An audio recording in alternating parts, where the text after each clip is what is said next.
नमस्कार दोस्तों, आप सभी का स्वागत है आपके अपने आनंदमय चैनल में। हम इस समय श्रीमद् भगवद गीता के दिव्य ज्ञान के सफर पर हैं। अगर आपने मेरे पिछले भाग नहीं देखे हैं तो कृपया नीचे दिए गए डिस्क्रिप्शन में उनका लिंक अवश्य देखें ताकि ये पूरी श्रृंखला आपको क्रम में समझ आए। तो चलिए बिना समय व्यर्थ किए इस पवित्र और ज्ञानमय यात्रा को आगे बढ़ाते हैं। अध्याय 1 श्लोक 21। अर्जुन उवाच सेनयोरुभयोर्मध्ये रथम स्थापय मेच्युत। अध्याय 1 श्लोक 22। यावदेतान् निरीक्षेऽहं योद्धुका मानवस्थितान् कैर्मया सह योद्धव्यमस्मिन् रणसमुद्यमे। सरल हिंदी अर्थ। अर्जुन बोले, हे अच्युत श्री कृष्ण, मेरा रथ दोनों सेनाओं के बीच में खड़ा कर दीजिए ताकि मैं इन युद्ध के इच्छुक खड़े हुए योद्धाओं को भली भांति देख सकूं। इस युद्ध में मुझे किन किन लोगों के साथ लड़ना है ये मैं जानना चाहता हूं। अध्याय 1 श्लोक 23। योत्स्यमानान् वेक्षेऽहं य एते अत्र समागता धार्तराष्ट्रस्य दुर्बुद्धेर युद्धे प्रिय चिकीर्षव। सरल हिंदी अर्थ। अर्जुन यहां कहते हैं कि वे उन योद्धाओं को देखना चाहते हैं जो धृतराष्ट्र के पुत्र दुर्योधन की इच्छा पूरी करने के लिए इस युद्ध में आए हैं। यहां दुर्बुद्धे शब्द से अर्जुन संकेत देते हैं कि दुर्योधन की नीति अधर्मपूर्ण है। अर्जुन के मन में अभी भी युद्ध का जोश नहीं बल्कि समझने और परखने की भावना है। वे जानना चाहते हैं कि किन किन लोगों ने अन्याय का साथ चुना है। यहीं से उनके भीतर का भावनात्मक संघर्ष और गहरा होता जाता है। अध्याय 1 श्लोक 24। संजय उवाच एव मुक्तो हृषीकेशो गुडाकेशेन भारत सेनयोरुभयोर्मध्ये स्थापयित्वा रथोत्तमम्। यहां दृश्य बदलता है। अब संजय, जो राजा धृतराष्ट्र को युद्ध का वर्णन कर रहे हैं, बताते हैं कि अर्जुन के कहने पर भगवान श्री कृष्ण ने रथ को दोनों सेनाओं के बीच में खड़ा कर दिया। अब वही क्षण आने वाला है जब अर्जुन अपने ही संबंधियों को सामने देखेंगे और उनके हृदय में करुणा का तूफान उठेगा। अध्याय 1 श्लोक 25।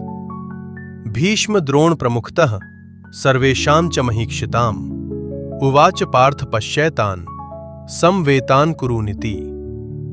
भावार्थ। भगवान श्री कृष्ण ने अर्जुन का रथ ठीक वहीं खड़ा किया जहां सामने थे पितामह भीष्म, गुरु द्रोणाचार्य और अनेक राजा। और फिर उन्होंने कहा, हे पार्थ, देखो ये सभी कुरुवंश के लोग यहां एकत्र हुए हैं। यहीं से अर्जुन के हृदय में गहरा द्वंद्व शुरू होता है। जब वो अपने पूज्य गुरु और पितामह को सामने देखेंगे तो उनका धनुष ढीला पड़ जाएगा। अध्याय 1 श्लोक 26।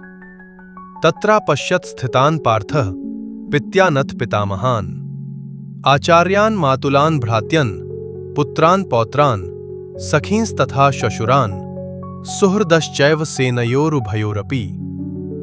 भावार्थ। जब श्री कृष्ण ने कहा, हे पार्थ, इन कुरुओं को देखो, तब अर्जुन ने सामने देखा पितामह भीष्म, गुरु द्रोणाचार्य, अपने ही भाई, मित्र, संबंधी, ससुर और शुभचिंतक। युद्ध भूमि अब केवल रणभूमि नहीं रही, वो अर्जुन के लिए परिवार की सभा बन गई। यहीं से उनके हृदय में करुणा उमड़ने लगती है। धनुष थामे योद्धा अब एक संवेदनशील मनुष्य बन जाता है। अध्याय 1 श्लोक 27। तान् समीक्ष्य स कौन्तेयः सर्वान् बन्धून् अवस्थितान् कृपया परयाविष्टो विषीदन् निदम् ब्रवीत। भावार्थ। जब अर्जुन ने अपने ही परिवारजनों को युद्ध के लिए खड़ा देखा तो उनके भीतर का योद्धा शांत हो गया और हृदय करुणा से भर उठा। यहीं से अर्जुन का विषाद आरंभ होता है और यही विषाद आगे चलकर भगवान श्री कृष्ण के दिव्य उपदेश का कारण बनता है। अध्याय 1 श्लोक 28। दृष्ट्वेमं स्वजनं कृष्ण युयुत्सुं समुपस्थितम् सीदन्ति मम गात्राणि मुखम च परिशुष्यति। भावार्थ। यहां अर्जुन अपने मन की अवस्था व्यक्त कर रहे हैं। सीदंती मम गात्राणि, मेरे शरीर के अंग ढीले पड़ रहे हैं। मुखम परिशुष्यति, मेरा मुंह सूख रहा है। युद्ध से पहले जो उत्साह था वो अब भय और करुणा में बदल चुका है।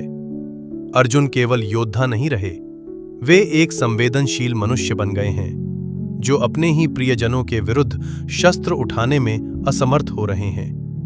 यहीं से उनका गहरा मानसिक और भावनात्मक संघर्ष शुरू होता है। अध्याय 1 श्लोक 29। वेपथुश्च शरीरे में रोमहर्षश्च जायते।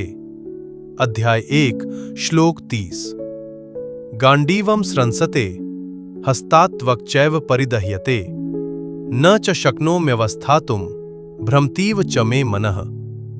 अध्याय 1 श्लोक 31। निमित्तानि च पश्यामि विपरीतानि केशव न च श्रेयो अनुपश्यामि हत्वा स्वजनमाहवे।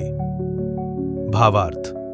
अब अर्जुन का विषाद केवल भावनात्मक नहीं, शारीरिक रूप में भी प्रकट हो रहा है। शरीर कांपना, हाथ से धनुष छूटना, मन का भ्रमित होना, भविष्य के अशुभ संकेत दिखाई देना। एक महान योद्धा जो कभी रणभूमि में अडिग खड़ा रहता था, अब अपने ही संबंधियों को देखकर टूट गया है। यह केवल युद्ध का भय नहीं है, ये धर्म, कर्तव्य और प्रेम के बीच का गहरा संघर्ष है। आइए हम इन सभी श्लोकों को एक सरल उदाहरण से समझते हैं। मान लीजिए आप एक बड़ी कंपनी में सीनियर मैनेजर हैं। कंपनी में बहुत बड़ा भ्रष्टाचार हुआ है, जांच बैठी है। आपको पता चलता है कि इस घोटाले में शामिल लोग कौन हैं। आपके अपने रिश्तेदार, आपके मेंटर जिन्होंने आपको सिखाया, आपके करीबी दोस्त, कुछ परिवार के लोग। अब कंपनी आपसे कहती है, तुम सच बोलो, तुम गवाही दो, जो गलत है उसके खिलाफ खड़े हो जाओ। तो दोस्तों, आपको आज का यह श्लोक कैसा लगा?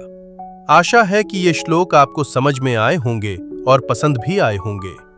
अगर आपको यह वीडियो अच्छा लगा हो तो कृपया नीचे कमेंट में अपने विचार साझा करें। हम अगले भाग में फिर मिलेंगे। धन्यवाद।